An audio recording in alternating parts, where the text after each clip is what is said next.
Oggi assaggio la Irish Red Ale che ho mandato al concorso homebrewing di birraio dell'anno, ma visto che la bottiglia l'ho appena tirata fuori dal frigo, ci vogliono quei 5 minuti per mandarla a temperatura e quindi parliamo della storia dell'Irish Red Ale. Abbiamo le prime testimonianze di birre rosse in Irlanda già intorno all'VIII-IX secolo, quando in un poema si cita la birra rossa bevuta nel Kerry.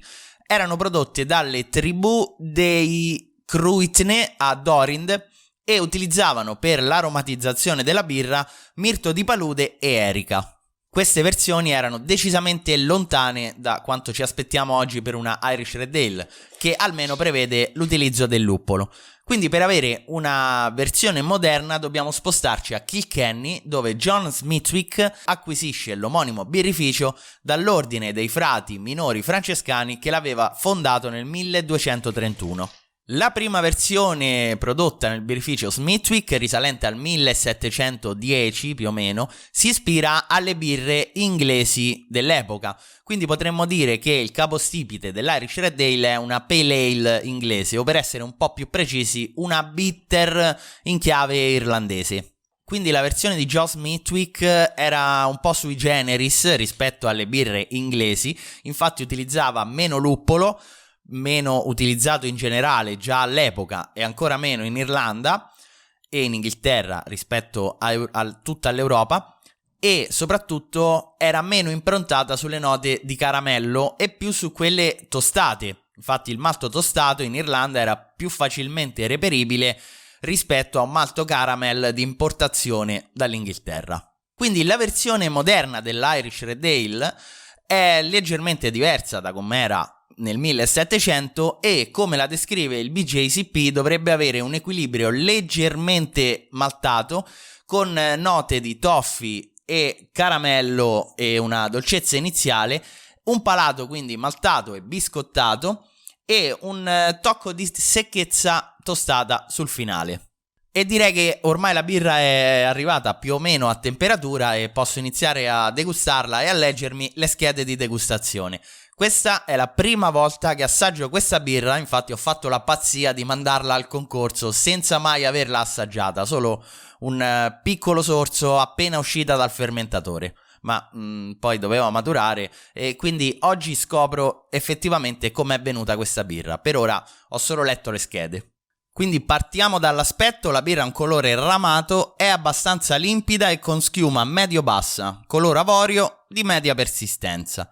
Entrambe le schede riportano un punteggio di 3 su 3, quindi direi che, visto che questo stile ha il colore nel suo nome, direi che partiamo bene almeno con l'aspetto. Al naso le cose non vanno altrettanto bene, infatti oltre a una lieve nota ossidativa entrambi i giudici hanno riscontrato un fenolico. Per un giudice era più sull'affumicato, ma comunque una nota fenolica che effettivamente è strana e non dovrebbe esserci. Oltre a questo, le note di cioccolato risultano un po' eccessive, mentre una base di pane ben cotto è stata invece apprezzata dai giudici, che hanno dato unanimemente un voto di 7 su 12 per il flavor. Personalmente anch'io, ora che l'ho letto, ci sento un po' la nota fenolica, ma ciò che mi arriva in primo piano, diciamo, è quel lieve sottofondo cioccolatoso tostato.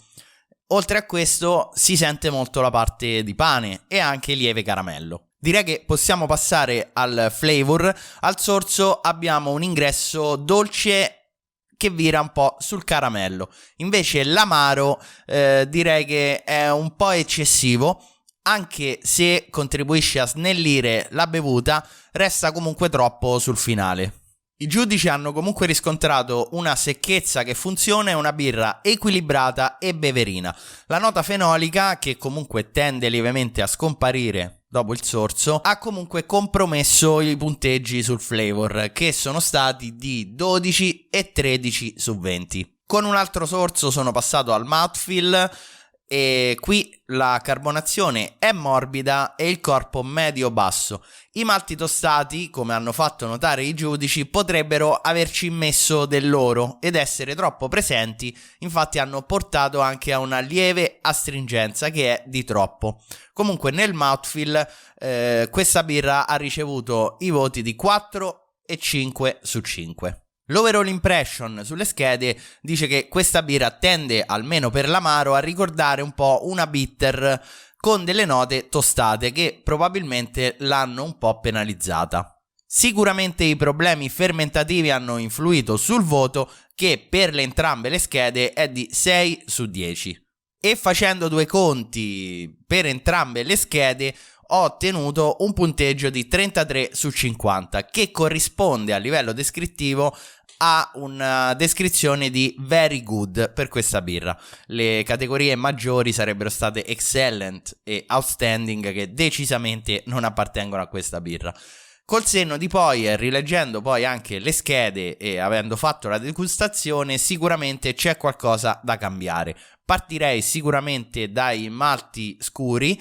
Attualmente utilizzo il chocolate, ma andrebbero dosati un po' meglio per evitare l'astringenza, la parte fenolica e tutti i problemi che potrebbero comportare. Oltre a questo dovrei controllare meglio la fermentazione per il lievito che ho utilizzato. Era la seconda volta che lo utilizzavo e forse devo ancora capire bene come ragiona e come funziona questo lievito. E poi devo controllare meglio la luppolatura, che, come racconto nel video della cotta che è qui o in descrizione, mi ha dato non pochi problemi quel giorno per via di fondi di magazzino che non sono riuscito a controllare bene. Per oggi è tutto, io vi ricordo di iscrivervi al canale e di lasciare un like per supportare il canale e alla prossima!